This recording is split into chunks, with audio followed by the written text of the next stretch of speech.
Bienvenue au podcast Sac du Car. Mon nom est Didier Orméjus. Pour ceux qui nous regardent via la chaîne YouTube, vous voyez que je suis en compagnie de mon collègue et ami Renaud Bourbonnais. On va faire le tour des 4 rencontres éliminatoires des demi-finales d'association qui ont eu lieu. Renaud, on va y aller en ordre chronologique et puis je vais te laisser y aller en premier avec le premier duel qui mettait aux prises les Bills aux Broncos à Denver. Bien sûr, ça a été une victoire de la part des Broncos de Denver par le pointage de 33-30 en prolongation. Écoute, je ne sais pas par où commencer parce que il s'en est passé des choses durant la rencontre et bien sûr, après le match, on a appris que la saison de Bo Nix est terminée, que c'est Jarrett Stidham qui sera le carrière partant dans le cadre du match de championnat de l'association américaine. Ouais, écoute, si on peut dire rapidement un mot là, sur la blessure de Nix, enlever ça du chemin avant de passer à autre chose. Écoute, c'est vraiment dommage parce que là, tu te dis, les Bills, c'était peut-être le plus gros défi là, sur le chemin des Broncos. Tu te disais, si on défait les Bills, là, on a vraiment une chance là, d'être un aspirant sérieux au Super Bowl. Tu regardes de l'autre côté, ça aurait été soit les Texans ou les Patriots, visiblement les Patriots qui ont gagné aujourd'hui. Mais là, c'est comme une douche d'eau froide. Là. Et en plus, c'était tout de suite après la victoire. Et c'est pas comme si pendant le match, on avait vu Nick se blesser. Là, on a tous appris ça en surprise après la rencontre. Alors, c'est sûr que ça... Non, c'est une grosse douche d'eau froide là, sur la tête des joueurs des Broncos. Mais pour le match en tant que tel, je dois leur lever mon chapeau. Il y a eu certains moments où je me suis dit dans le match, on pèse pas sur l'accélérateur, on revoit les bons vieux Broncos de la saison régulière. Ils sont pas capables de planter le dernier clou dans le cercueil de leur adversaire. Ils ont laissé les Bills revenir dans le match. On a même forcé la prolongation. Mais finalement, c'est eux qui ont eu le dessus dans tout ça. Puis du côté de Buffalo, on a vu Josh Allen en pleurs après la rencontre qui disait qu'il a coûté le match aux Bills. Écoute, il a tout fait pour revenir dans le match, mais c'est vrai, il a coûté cher aux Bills. Il a fait des erreurs qu'on n'a pas l'habitude de voir depuis je dirais les 2 dernières saisons. C'est-à-dire des revirements stupides, par exemple, celui à la fin de la première demi, là, où il a complètement jeté le ballon, ça. Non, il essayait de trop en faire tout simplement. Là. Il protégeait pas le ballon lorsqu'il courait à la fin de la première demi. Mais en plus de ça, c'est que Allen a été imprécis par moment, Renaud.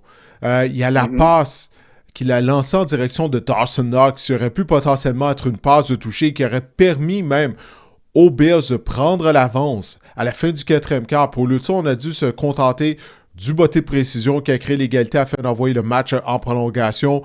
Il était sous pression, il y avait Nick Bonitto qui s'approchait de lui. Allen a avancé dans la pochette, puis je ne sais pas si c'est ça qui l'a dérangé, cette pression par Bonitto, parce qu'il a juste été un peu imprécis. Puis là, il y a la fameuse passe à Brandon Cooks, qui pour moi est une passe complète. Ok, cette passe a été complétée. Je veux rien entendre là-dessus.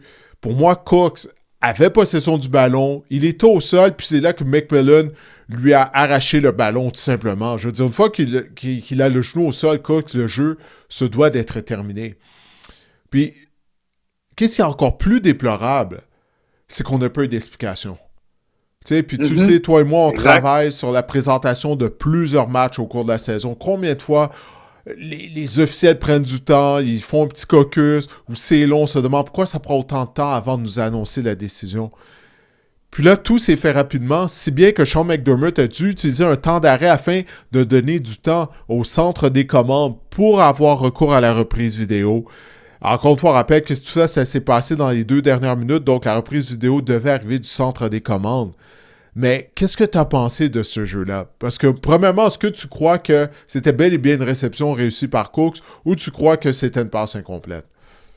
Je me range de ton côté. Je pense aussi que la passe avait été complétée à Cook. Je pense qu'au moment où il a le contrôle du ballon, le genou qui touche au sol et un joueur des Broncos aussi qui entrait en contact avec lui, ça faisait en sorte que ça aurait dû être la fin du jeu. Mais tu parles du temps supplémentaire que McDermott a tenté d'acheter, là, ou du moins de donner aux officiels afin d'aller à la reprise vidéo. Mais ils auraient même pas dû avoir besoin de ce temps-là. Un jeu où il y a des points ou un jeu où il y a un revirement, c'est écrit dans les règles depuis une quinzaine d'années maintenant. C'est censé être automatiquement à la reprise vidéo.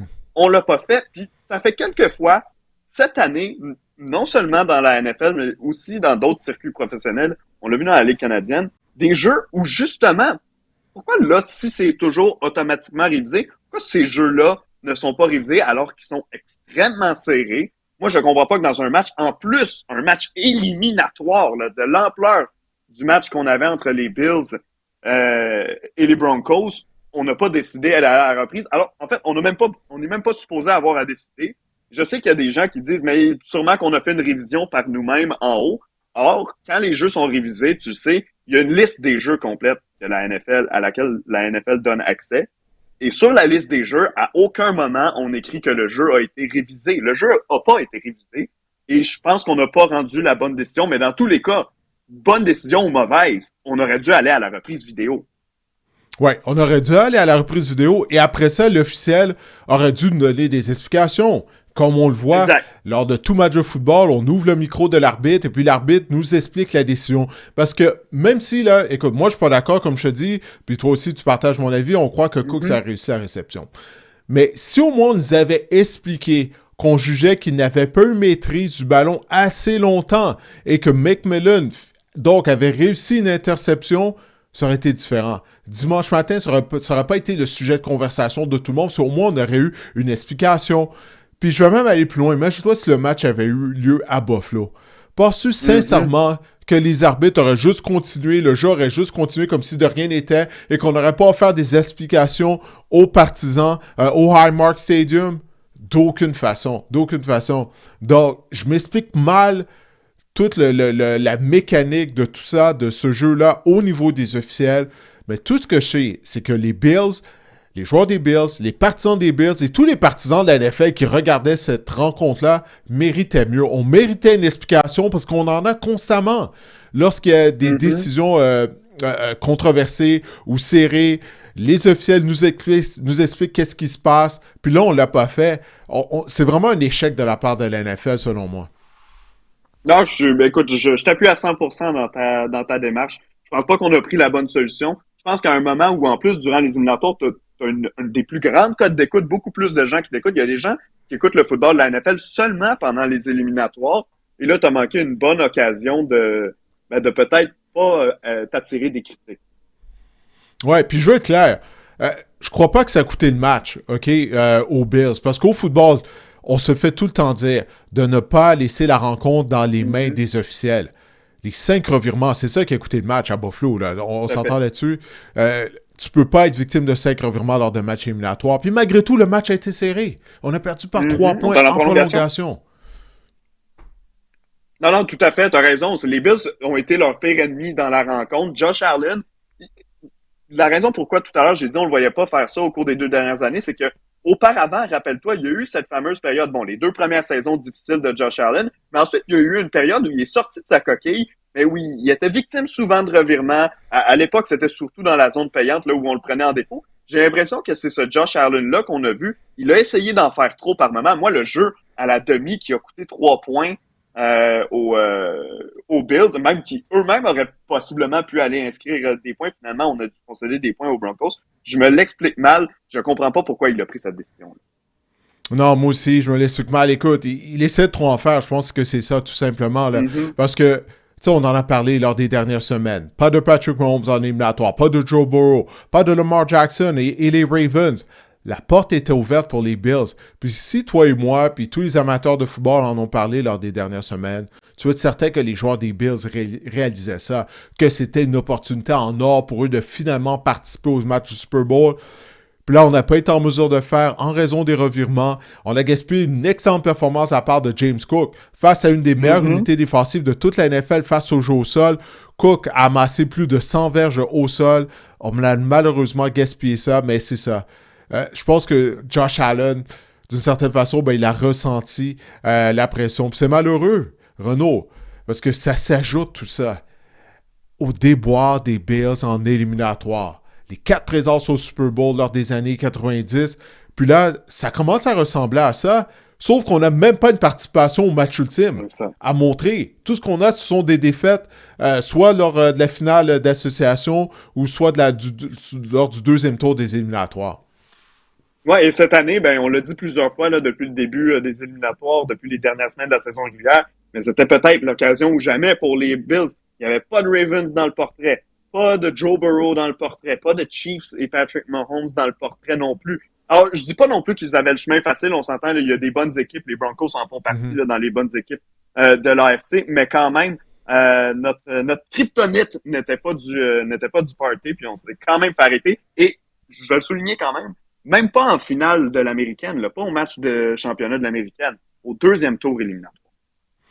Ouais, écoute, c'est possiblement le match le plus important de la carrière de Josh Allen. On va Mm-hmm. voir. Écoute, Josh Allen a 29 ans quand même. Il va avoir 30 ans, je crois, cette année, là, au cours de l'année. Alors, la fenêtre des Bills n'est pas fermée, mais une autre chose que je veux dire avant qu'on parle des Broncos de Denver, on n'a pas dérangé Bo Nix du match. OK? On a pourtant, durant la saison morte, on a donné, j'ai ça ici là, dans mes notes, on a donné une prolongation Ouais. de contrat à Gregory Rousseau. On a amené Michael Hart. Bon, malheureusement, il a préparé un match, il avait été suspendu, il est revenu au jeu. Il a subi une blessure qui a mis fin à sa saison. Joey Bosa, l'homme invisible. On l'a pas vu du match, à part lorsqu'il a écopé d'une pénalité vers la fin de la rencontre. Mm-hmm. Ogunjobi, même chose, on l'a presque pas vu. On a repêché des joueurs de ligne défensive lors du dernier repêchage, Renaud, en deuxième, troisième et quatrième ronde. Malgré tout, lors du match le plus important, puis on en a parlé, toi et moi, durant la saison, on a un manque de chasseurs de cartes du côté des Bills. Puis ça, ben, ça a été évident, encore une fois, on n'a récolté aucun sac en 46 passes tentées contre Bo Nix. Et rappelle-toi, on s'était parlé durant la saison morte à ton podcast, justement, et on en avait parlé des ajouts des Bills. Pas des vilains joueurs, les joueurs que tu as nommés tout à l'heure. Bon, dans le cas de Hoyt, il a tout simplement été absent. Mais bon, Joey Bosa, moi, à l'époque, je me demandais s'il allait juste être capable de jouer rendu à ce temps-ci de l'année Ouais. parce qu'il a tellement On subi s'en de était parlé blessures du moment importantes. qu'on avait annoncé sa mise sous Exact. contrat. On avait des doutes. Ben, c'est ça. Voilà. Dans le gars d'un Larry Ogunjobi, ben, lui aussi, il a été pris en défaut dans le match pour une mauvaise Ouais. pénalité. Il n'y a pas eu d'ajout d'impact. Il n'y a pas eu de joueurs d'impact du côté de la défense des Bills. Et c'est dommage parce que les Broncos étaient un bon, entre guillemets, un bon fit pour les Bills, au sens où c'est pas une équipe qui avait un jeu au sol à tout casser. D'ailleurs, ils n'ont pas fait grand-chose au sol dans le Mm. match, les Broncos. Les Bills, on sait que c'est un élément signature de leur jeu de concéder beaucoup de verges au sol, mais là, il n'y a pas de porteur de poids du côté des Broncos de Denver, alors c'était peut-être plus facile à ce niveau-là. Il faut dire que les Bills aussi ont mené pendant une bonne partie du match. Mais écoute, on l'a dit, on va le répéter, puis on va le répéter toute la saison morte. Les Bills ont manqué une occasion en or là, d'aller jusqu'au bout. Ouais, définitivement. Écoute, faut qu'on parle du Broncos parce qu'on en a parlé au début avec la blessure à Bo Nix.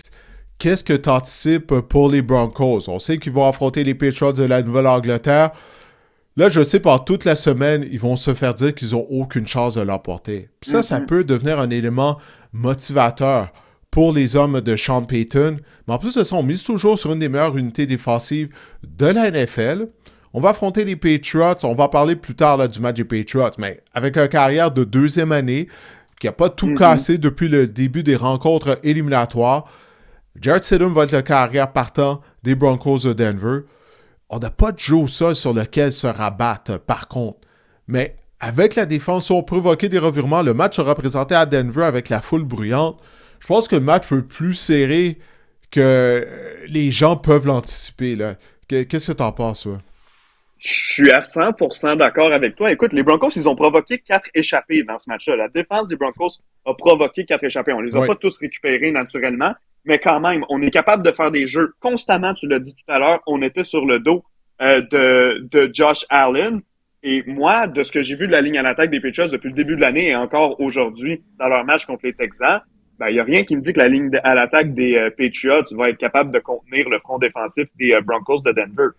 Comme tu l'as dit tout à l'heure, c'est créer des revirements, c'est donner des terrains courts à Jarrett Stidham. On s'entend, l'attaque des Broncos ne va pas marquer 30-35 points dans le prochain match contre les Patriots, qui eux aussi ont une défense coriace. Mais si la défense peut faire des jeux pour donner justement le ballon en bon positionnement, je peux pas prendre les Broncos pour battus parce que cette équipe-là, ben, c'est rare qu'elle va accorder plus que 25 points. Donc, tu restes toujours dans le match à ce niveau-là. Ouais, c'est-tu quoi, Renaud? Parlons tout de suite du match Patriot-Texan. Là. On va en finir avec l'association américaine, si tu le veux bien. Étant donné que les Patriots seront les prochains adversaires des Broncos dans le cadre du match de championnat de l'association américaine. Les Patriots ont vaincu les Texans par le pointage de 28-16.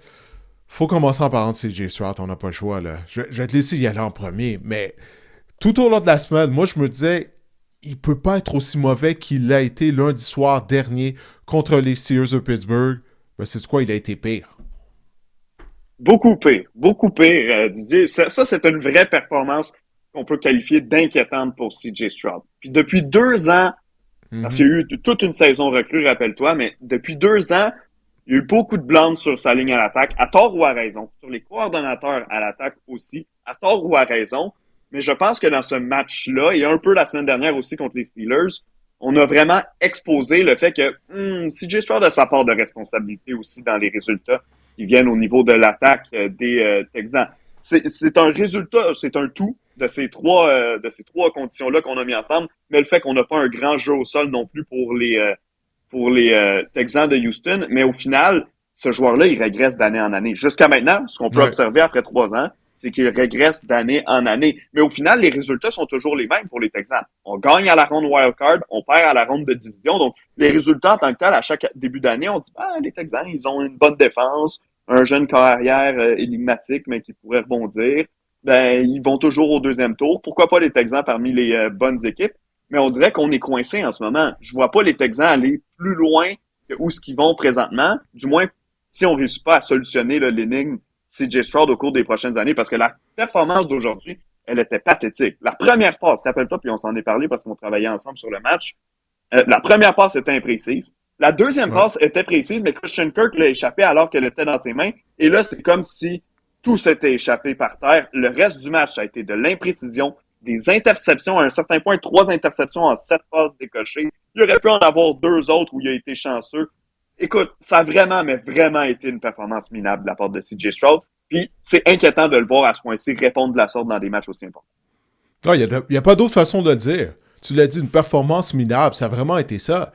Écoute, victime de 4 interceptions, ça a été la pire performance que j'ai vue en éliminatoire depuis Jake Delhomme. Ancien carrière des Panthers à Caroline contre les Cardinals de l'Arizona en 2009. Il avait été victime de 6 revirements, dont 5 interceptions. Les Panthers misaient sur Jonathan Stewart et DeAngelo Williams. Les deux avaient gagné plus de 1000 verges au sol au cours de la saison. De loin, la meilleure attaque au sol de toute la NFL. Écoute, Delhomme avait tellement été horrible que les Panthers se sont mis à tirer de l'arrière très tôt, puis là, on avait dû délaisser le jeu au sol. Ça, c'est le Jake Delhomme Special, je vais toujours m'en rappeler. Puis je pensais jamais avoir une aussi mauvaise performance en éliminatoire. Ben, avec ton carrière qui joue comme ça, qu'est-ce que tu veux que les Texans fassent? Tu sais, tu peux pas avoir du succès. Pourtant, on a été en mesure de déranger Drake May. On a appliqué de la pression sur lui. Comme on l'avait prévu, le côté gauche de la ligne à attaque des Patriots continue d'être un problème. Mais pour répondre à ta question, c'est simple. Pour passer à l'étape suivante du côté des Texans de Houston, afin de participer au match de championnat de l'association américaine pour la première fois de l'histoire de la concession, on ne s'est jamais rendu en finale d'association dans toute l'histoire des Texans de Houston. Ça repose sur CJ Stroud. Le carrière doit mieux jouer. N'oublie pas, Stroud a été le deuxième choix au total du repêchage. Il est supposé devenir un carrière de concession. Puis là, il n'y a pas de développement de sa part lors des 2 dernières années. Puis c'est quoi la différence entre le CJ Stroud qu'on a vu lors de la saison 2025 comparativement à la saison 2024? Moi, je crois qu'il n'y en a pas. Il n'y a aucune progression de sa part. Tu as utilisé le mot, tu as dit il a régressé. Même, ouais, parce il est pas aussi bon que lors de son année recrue. Alors, c'est aussi simple que ça. Pour moi, du côté des Texans, tant que Stroud ne sera pas en mesure de passer à l'étape suivante, ben ça va être ça du côté de Houston. Oui, on va se qualifier en éliminatoire, on va peut-être gagner un match éliminatoire, mais sans plus. Parce que là, lorsque tu arrives au deuxième tour des éliminatoires, ben c'est ça, t'affrontes des équipes de qualité, parce que là, tu as des équipes qui ont été les premières têtes de série de l'association qui entrent en jeu. Puis, si ton carrière ne peut pas jouer mieux que Stroud l'a fait aujourd'hui, ben oublie ça. Tu peux pas passer à l'étape suivante. Non, puis malgré tout, Didier, malgré tout, au début du quatrième quart, c'était 21-16, 5 points d'écart, une Ouais. possession entre les deux équipes. Donc, tu l'as dit, un match un peu meilleur, là, un peu meilleur. Une Juste 2 interceptions. performance de Juste deux, correcte. supposons. Oui, juste 2 interceptions. Puis les Texans auraient peut-être gagné ce match-là. Non, écoute, ça a été un match chaotique, là. Le début de match, les revirements d'un côté comme de l'autre, ça n'arrêtait pas. On en regarde beaucoup de matchs ensemble. Là. Tous les dimanches, évidemment, NFL Red Zone, les matchs prime time en plus. Puis, normalement, une attaque en première demi va jouer fois 4 à 6 séquences en attaque dans une première demi. Dans ce match-là, les deux équipes ont joué 9 séquences à l'attaque chacune. Écoute, le On ballon s'est échangé des refusait. revirements. Ouais, oui, on s'est changé des revirements, des trois jeux et dégagements. Ça allait tellement vite, mais c'était vraiment chaotique. On avait de la difficulté à croire qu'on était au deuxième tour éliminatoire.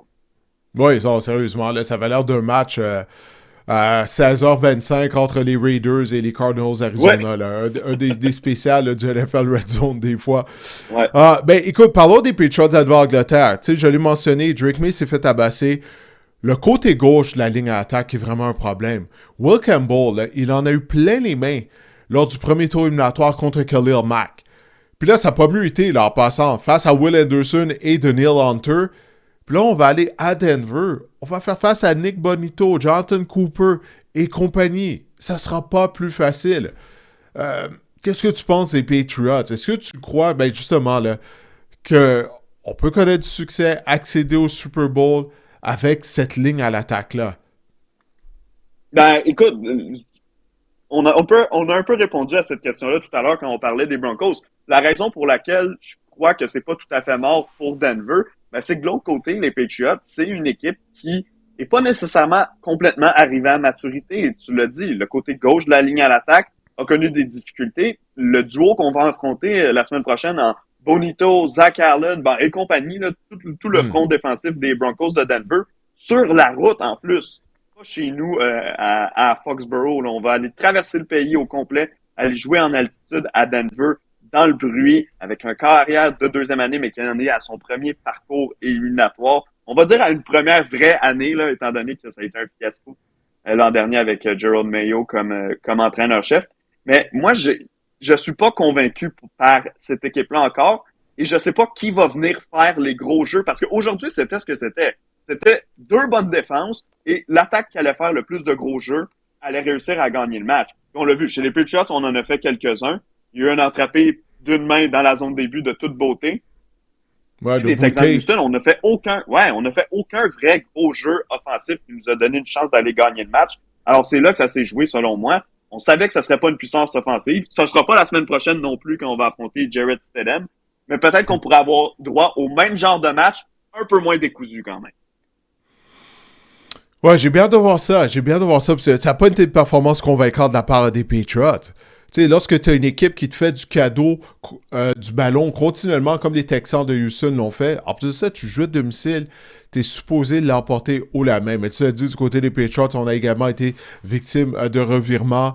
On a été en mesure de générer quelques jeux explosifs. Un peu comme ça a été la même chose contre les Chargers aussi, souviens-toi, lors du premier Mm-hmm. tour éliminatoire. Tu Mm-hmm. sais, on a généré juste suffisamment de jeux explosifs qui nous a mené à inscrire des points. Mais j'ai hâte de voir ça. J'ai hâte de voir ça, puisque ça va pas être un match facile. Je sais, tout au long de la semaine, les gens vont parler comme si là, c'est mission accomplie. Les Patriots ont déjà leur billet pour le Super Bowl.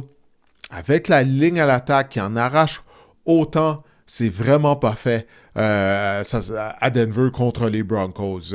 Écoute, on va retourner à samedi soir, alors que lors de la deuxième rencontre qui a été présentée, en fait, ça a plus ou moins été un match. Hein? Ça a été une victoire haut la main de la part des Seahawks de Seattle contre les 49ers de San Francisco par le pointage de 41 à 6. Quand on s'est vu plus tôt aujourd'hui, je t'ai dit, le match s'est terminé lors du tout premier jeu de la Mm-hmm. rencontre. Ce retour de beauté d'envoi de Rashid Shaheed pour un toucher, plus un converti, ça fait 7 points. Les Niners ont marqué seulement 6 points. Juste avec ça, on aurait pu gagner le match. On a complètement démantelé San Francisco, qui était vraiment une proie blessée là, en raison de la longue liste de blessures qu'on a. C'est un exploit, en fait, qu'on se soit rendu au deuxième tour éliminatoire du côté des hommes de Kyle Shanahan. Ben, tout simplement, moi-même, je pensais pas qu'ils passeraient au travers des Eagles la semaine dernière. Finalement, ils ont réussi à se rendre à l'échelon suivant, mais à un moment donné, toute bonne chose a une fin. Puis c'est ce qu'on dit depuis quoi, la semaine 5 avec les 49ers? Ou à Ils se peu sont près, rendus là. jusqu'à la ronde. Ouais, ils se sont rendus jusqu'à la ronde de division. Alors, regarde, je vais quand même lever mon chapeau à Kyle Shanahan, au groupe d'entraîneurs, au groupe de joueurs aussi qui a réussi à se lever, particulièrement en défense, là où on a fait face à tellement de défis cette année. Mais pour le match en tant que tel, écoute, pas le choix d'être d'accord avec toi. Ça a été un coup de pelle dans le visage complètement, le retour de Rashid Shaheed.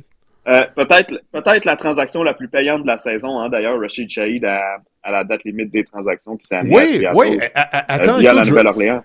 je veux pas t'interrompre, Renaud, mais Mhm. pourquoi les équipes à la date limite des transactions sont si hésitantes afin de se départir de choix en repêchage?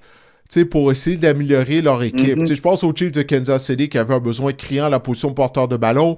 Apparemment, les Jets voulaient un choix de quatrième ronde pour Brees Hall. Du côté des Chiefs, on n'était pas prêt à s'en départir. Écoute, Rashid Shaheed, qui a un impact non seulement comme receveur de passe, mais également au niveau des unités spéciales en tant que Mhm. retourneur de beauté, il peut aller chercher un gros morceau de terrain à tout moment. Tout ce qu'il a coûté, OK, au Seahawks, c'est un choix de quatrième et de cinquième ronde. Tu sais, pour un joueur qui est dynamique. Mhm. Moi, je Ouais, comprends pas puis ça. Tu sais, je voulais pas te dérouter dans tes propos, mais non, non, c'est j'en bon. reviens pas. Non, ben tu sais, en plus, rappelle-toi un autre match clé qui fait en sorte que les Seahawks aujourd'hui jouent à Hmm. domicile et sont l'équipe numéro un dans la nationale. C'est la victoire contre les Rams et la remontée contre les Rams. Elle avait Oui. débuté avec un retour de beauté de dégagement pour un touché par Shaheed aussi. Bref, je ferme la parenthèse Shaheed. Mais tout de suite après, c'est la défense des Seahawks qui s'est levée.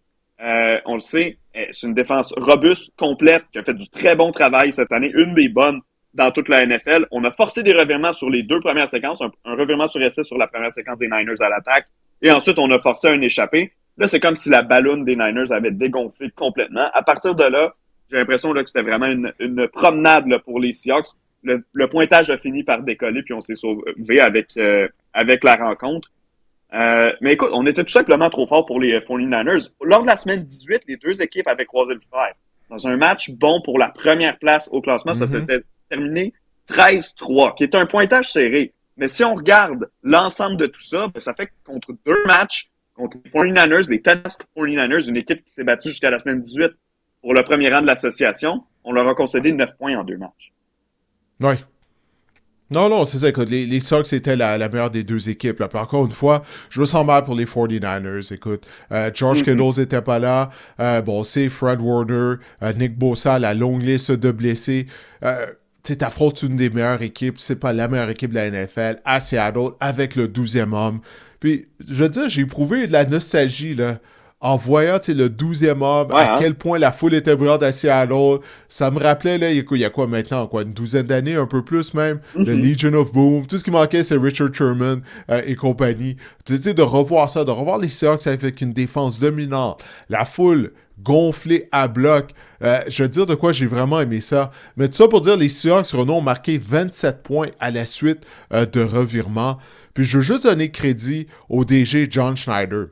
Parce qu'on a pris des grosses décisions là, lors des deux dernières saisons en particulier au sein de Mm-hmm. cette organisation-là.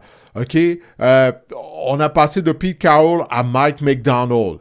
Ensuite de ça, on a pris la décision de se débarrasser de Geno Smith et d'année Sam Darnold. C'est un gros pari qu'on a pris. Moi, je ne suis pas convaincu que Ouais. c'est la bonne décision lorsque ça s'est passé. On a congédié le coordinateur à l'attaque Ryan Grubb après une saison l'année dernière. Ce McDonald voulait avoir une attaque plus équilibrée. On s'est départi de DK Metcalf afin de Ouais. faire place à Jackson Smith et Njigba. J'ai parlé de la transaction afin d'amener Rashid Shaheed. On a remodelé notre ligne à l'attaque. Zabel a été notre choix de première ronde, un joueur de ligne à attaque qui est devenu partant, un joueur d'impact. Nick Emenwari, le choix de deuxième ronde. Bref, que ce soit par voie de transaction via le marché des joueurs autonomes, le repêchage, la date limite des transactions, John Schneider a pris de grosses décisions. Toutes ces décisions se sont avérées être payantes. Ouais, il sort du stade en ce moment. C'est le cas de le dire, là, comme tu l'as dit. Tu as parlé des joueurs qu'il a laissé aller. Je sais qu'avec la saison qu'il a eue, on dirait que aujourd'hui c'est une banalité, mais Tyler Lockett aussi qui a été laissé aller après la dernière saison. Et Ouais. en Shahid, tu viens chercher un élément de vitesse que Lockett est en mesure de donner plus tôt dans sa carrière. Donc, Ouais. c'est vraiment, on a renouvelé le personnel pour le mieux là, du côté de Seattle. Puis c'est rare qu'on peut dire que tu prends 10 décisions importantes, disons, et que tu tombes 10 en 10, mais en ce moment, je regarde la fiche de route de Schneider, tu as mentionné le repêchage, non seulement cette année, mais l'an dernier aussi. On prend des sacrées bonnes décisions. J'ai l'impression que tout ce qu'on touche se transforme en or.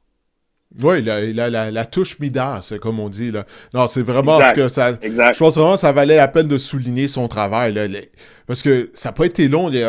Écoute, en fait, on n'a jamais reconstruit les Seahawks. Non. Tu sais, on a juste fait une transition rapide, on a pris des décisions clés à des positions clés, puis on s'est pas trompé. Ça, c'est vraiment tout à son honneur. Puis encore une fois, du côté des Niners, on a frappé un mur. Ouais, vas-y. Ouais, ouais, pour ton élan de nostalgie, ils sont à un match de t'en offrir une de plus parce que s'ils s'en vont au Super Bowl, ils vont affronter soit les Patriots ou les Je sais. Broncos, les deux équipes qu'ils ont affrontées justement à l'époque du Legion of Boom. En tout cas, si c'est Seahawks Patriots, hein, combien de Mm. fois durant la semaine, menant au Super Bowl, en fait, durant les 2 semaines, on va voir l'interception de Malcolm Butler. OK? Ouais. Et le Quoi? visage 1000 de fois? Richard 2000 Sherman. fois? Ouais, la réaction de Ouais, Richard exact. Sherman, ouais, exactement. Puis là, on dirait qu'il venait d'assister là, un accident de la route, il en revenait pas de la Ouais. décision de Pete Carroll. Bref, on va voir si ça sera la reprise de ce Super Bowl-là. Oui, la quatrième et dernière rencontre mettait aux prises les Rams aux Bears. On a eu recours à la prolongation, en fait, de départager les deux équipes. Finalement, ça a été une victoire des Rams par le pointage de 20 à 17.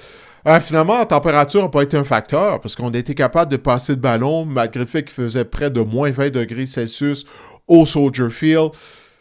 3 revirements contre 0. Est-ce que c'est aussi simple que ça? Moi, j'ai l'impression que oui. 3 revirements, les Bears ont été victimes de 3 revirements, aucun pour les Rams. Mais pas juste ça. Faut ajouter le revirement sur essai également lors de la Mhm. première séquence des Bears. En fait, c'est pas lors de la première séquence. C'était plus tard, parce que la première séquence s'est terminée avec une interception. Ben Johnson qui Sur était un quatrième agressif essai. dès le début de la rencontre. Ouais, c'est ça, sur un quatrième essai. Voilà. Ben écoute, c'est quoi là ta réflexion sur ce match-là? Caleb Williams, le tour de magie qu'il a fait, la passe de toucher à Cole Kmet, mais il a été victime d'un revirement par la suite en prolongation. Ouais. Bref, vas-y, je te laisse y aller. Ben, d'abord, la réception de Comet, la passe là, de Williams sur la jambe arrière comme sur la PlayStation, ça me rappelait justement à l'époque du Legion of Boom, un match éliminatoire entre les Seahawks et les Packers qui s'était joué à Seattle sur un converti de 2 points. Russell Wilson qui s'était mis à courir à Ah reculons, oui. qui avait lancé sur le pied arrière et c'est Luke Wilson, notre collègue de TSN, qui avait fait la réception là, pour convertir pour 2 points. Bref, les Seahawks avaient éliminé les Packers et Aaron Rodgers. Mais pour en revenir au match, écoute, est-ce que c'est les 3 revirements contre 0? Moi, les décisions de Ben Johnson, je m'y explique mal. Parce que là, il y a 9 points qui ont été laissés sur le terrain. D'abord, les deux décisions d'y aller en quatrième essai en début de match, en première demi, c'est 6 points qu'il a laissé. Et ensuite, ben, il y a une fois où on n'avait pas le choix d'y aller pour un toucher à la fin à cause de la situation dans laquelle on s'est mis. Mais à ce moment-là, on aurait pu prendre les devants avec un placement si plus tôt on avait botté. Et là, c'est une tendance des éliminatoires. Ben Johnson est probablement le pire de la gang. Mais dans tous les éliminatoires, on en a vu beaucoup, surtout au premier tour. Rappelle-toi, les essais à haut risque en quatrième essai. Ouais. J'ai l'impression qu'on va peut-être être un petit peu plus frileux au cours des dernières semaines parce que si je regarde jusqu'à maintenant, les équipes qui, justement, ont surosé, je vais dire, en quatrième essai, ben, elles ont toutes perdu leur match. Elles ont toutes perdu. Les Bears, la semaine dernière, ont gagné, mais aujourd'hui, ils ont perdu contre les Rams. Euh, alors, je pense pas que c'est une stratégie payante. Puis, j'aime ça, les équipes qui vont de temps en temps en quatrième essai, mais il y a un moment et un endroit, surtout sur le terrain, pour toute décision. Puis, des fois, j'ai l'impression qu'on y va, on regarde trop souvent ce que conseille NFL Next Gen Stats. C'est-à-dire y Ouais. aller à 100% du temps. Ouais, non, c'est ça, exactement. Ça dit tout le temps go en bas à droite de l'écran, hein, dans l'élément graphique. Mais pour en revenir à Ben Johnson, c'est qu'en plus de ça, il a refusé une opportunité de prendre l'avance. C'est la première séquence du match. Prendre 3 points, il fait froid. Tu sais que ça va être un match fort probablement serré à bas pointage en raison de la température.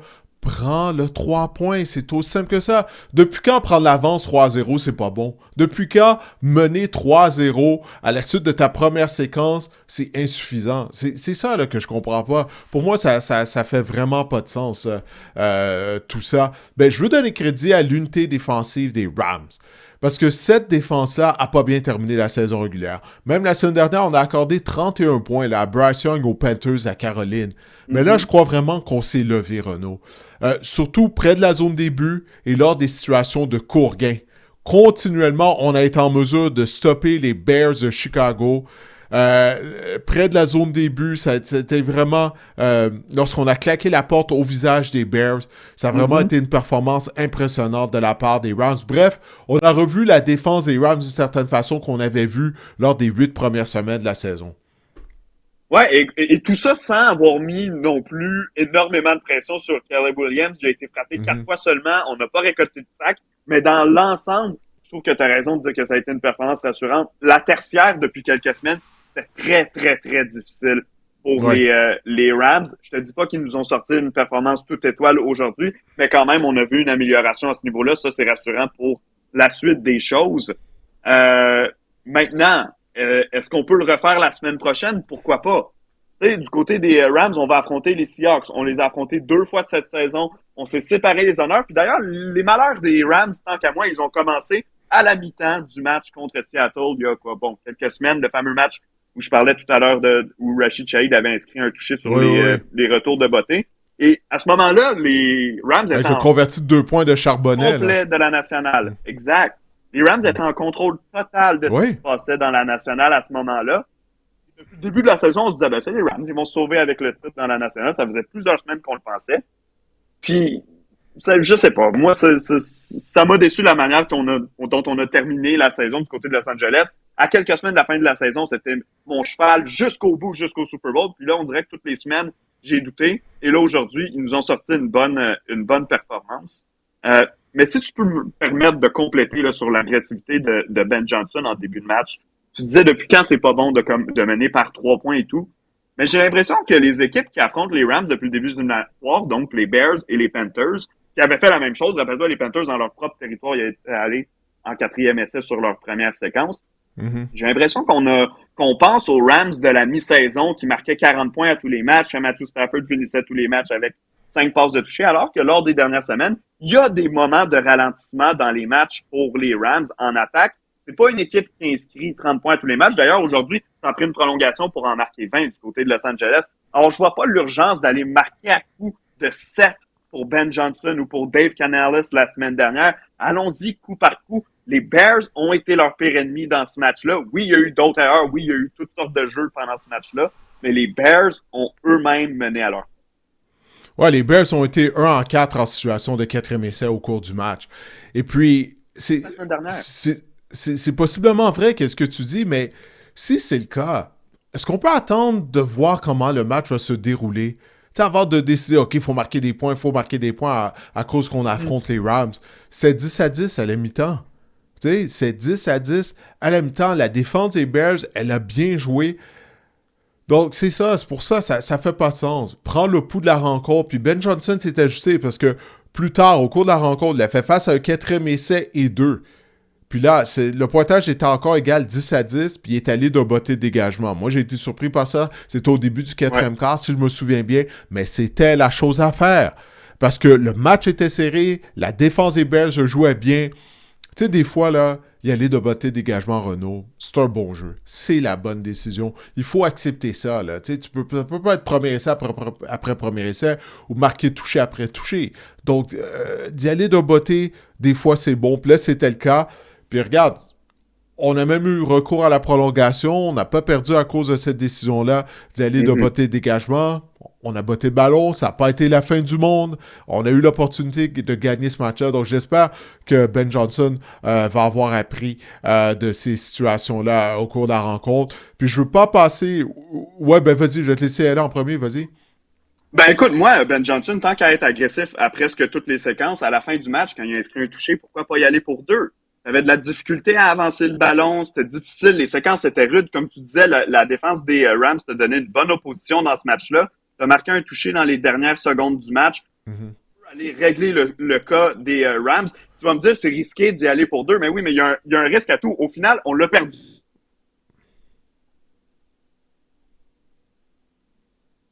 Éliminatoire, ça m'a étonné de ne pas le voir agressif, là. Oui, absolument. Écoute, je veux pas passer sous silence la performance de Jaquan Brisker et celle de Carl Gordon. Ces deux joueurs-là étaient partout sur le terrain, en particulier Brisker. On a donné des mots de tête aux Rams lorsque les deux étaient sur le coin de la ligne. Du côté des Rams, on n'était pas en mesure de reconnaître qu'ils allaient blitzer. Brisker, il y a une séquence où, écoute, il a tout fait. Là. Il a récolté un sac, un plaqué. Puis là, sur le troisième essai, il a rabattu la passe. Ça a vraiment été toute une performance de sa part. Je vais juste le mentionner avant là, qu'on termine de parler de la rencontre. Mais les Bears, écoute, moi, je ne croyais pas que les Bears allaient participer aux éliminatoires cette année. Non seulement ils l'ont fait, ils ont gagné un match éliminatoire, se sont rendus au deuxième tour. On a vu une amélioration de la part de Caleb Williams. Encore une fois, il a été Iceman. Il a été le Iceman, encore une fois, avec la passe de toucher à Cole Kmet. Quel tour de magie. Donc, on a vu une progression. C'est encourageant, ça, du côté des Bears. Écoute, là, puis peut-être que je t'inviterai dans le cadre du podcast à faire parler des choses qu'on devrait faire durant la saison morte. Je pense qu'il faut dénicher un chasseur de quart, notamment. Mais c'est positif. Je vais juste souligner ça du côté des Bears de Chicago. On a vu une progression constante au cours de la saison. Puis ça, c'est vraiment une bonne chose. Donc, comme tu l'as dit, les Rams vont aller à Seattle pour affronter les Seahawks dans le cadre du match de championnat de la NFC. Les Rams ne seront pas intimidés par la foule bruyante et tout ça. Ce sont des rivaux de section, sont habitués de jouer à Seattle. La dernière fois qu'on s'était affronté, ça a été une victoire des Seahawks par 1 point seulement. Hein. 38 à 37. Alors moi, j'ai bien hâte de voir ça, ce troisième round entre les deux équipes. Avant de se quitter, Renaud, samedi, il s'est passé tellement de choses. Là, c'était fou avec les rencontres éliminatoires, la blessure à Bo Nix. Même, on a appris que les Falcons d'Atlanta ont arrêté leur choix sur Kevin Stefanski. Kevin Stefanski est devenu le nouvel entraîneur-chef des Falcons.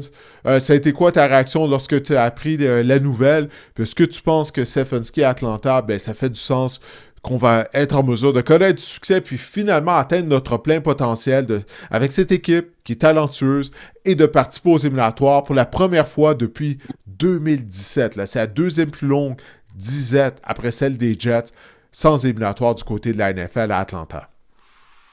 Ben, écoute, autant je pense que tu vas être d'accord avec moi parce que je sais que tu partages cette opinion-là.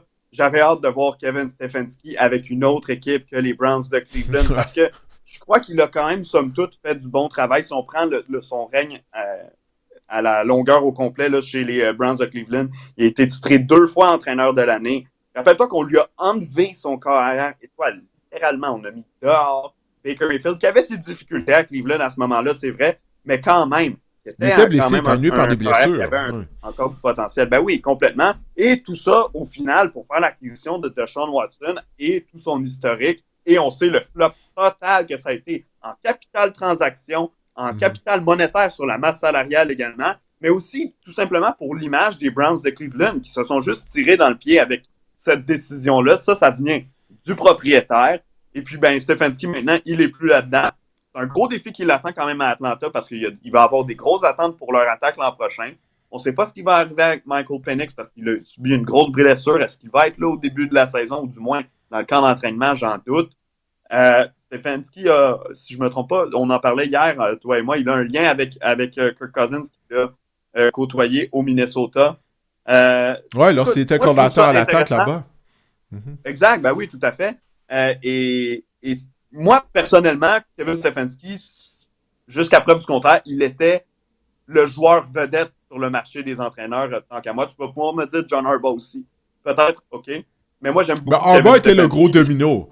Harbaugh était le gros domino, j'ai l'impression. Tu as vu, une fois qu'on a appris qu'Harbaugh s'en allait avec les Giants, ben là, c'est ça. Là, le deuxième peut-être plus gros domino, si on peut dire, c'était Stefanski. Puis là, immédiatement, il s'est retrouvé à Atlanta.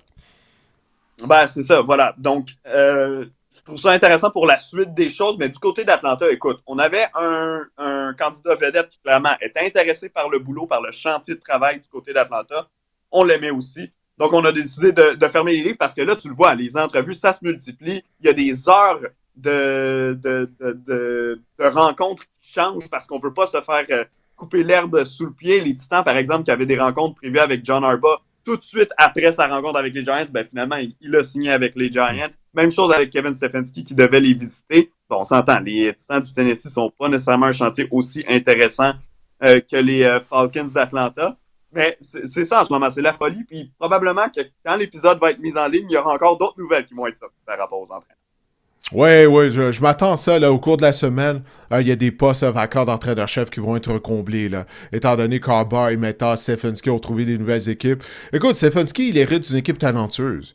Tu sais, les Falcons sont Mhm. une énigme. Là. Surtout qu'on a résolu notre problème de chasseur de quart. Malgré tout, on n'a pas été en mesure de se qualifier en éliminatoire. Est-ce que Penix sera prêt pour le début de la saison? On verra. Mais quand même, on mise sur Kirk Cousins. On a parlé de son lien avec Stefanski. Et la division est mauvaise. La section sud de la nationale, les Patriots ont remporté. Ils ont été champions de division. Malgré une fiche perdante, là, il n'y a plus d'excuses du côté de l'Atlanta. On a un entraîneur avec un background en attaque qui, en théorie, devrait être en mesure de développer Penix. Si Penix n'est pas prêt, comme je viens d'en parler, on peut y aller avec Kirk Cousins. On mise sur Bijan Robinson, qui est un des meilleurs joueurs de la NFL. Il semble que Jeff Ulbrich, le coordinateur défensif, va rester à Atlanta. La défense a accompli de bonnes choses quand même durant la saison. Regarde, il n'y en a pas d'excuse pour les Falcons de ne pas participer aux éliminatoires l'année dernière, selon moi. Alors moi aussi, tu sais, comme tu l'as dit, j'ai hâte de voir Stefanski. Moi, je suis prêt à lui donner le bénéfice du doute. OK? Parce que Cleveland, c'est n'importe quoi, cette organisation-là, depuis le retour de la concession en 1999. Je vais lui donner le bénéfice du doute. On a vu que c'est arrivé à la carrière de Baker Mayfield une fois qu'il a quitté Cleveland. Bon, si tu vas me dire, il est arrêté à Los Angeles, il est passé par la Caroline, puis là, finalement, il a relancé sa carrière à Tampa Bay. Mais les ennuis qu'il avait eu à Cleveland, on s'est rendu compte que c'était pas de sa faute. Alors j'ai hâte de voir la suite des choses pour Kevin Stefanski. Ben écoute, Renaud, on a fait le tour. Je te remercie d'avoir accepté mon invitation, de passer au podcast, de venir faire la revue des demi-finales d'association en ma compagnie. C'est grandement apprécié. Pour les gens qui ont regardé le podcast ou qui l'ont téléchargé, qui l'ont écouté, ben j'espère que vous avez aimé nos réactions à ces matchs éliminatoires. On sera de retour mercredi, alors qu'on va mettre la table pour les finales d'association. Et en passant, Renaud, il reste juste 3 matchs à la saison, là. Et- Déjà. ouais, 3 matchs plus la finale du championnat national. Oui, oui, oui, le championnat national au football universitaire américain, oui, entre Ouais. Miami et Indiana. J'espère que ça va être un match. On dirait qu'Indiana pourrait l'emporter haut la main. Bref, on verra. Alors, écoutez, pour les gens qui ont écouté le podcast, je vous remercie et on se reparle plus tard cette semaine. D'ici là, portez-vous bien.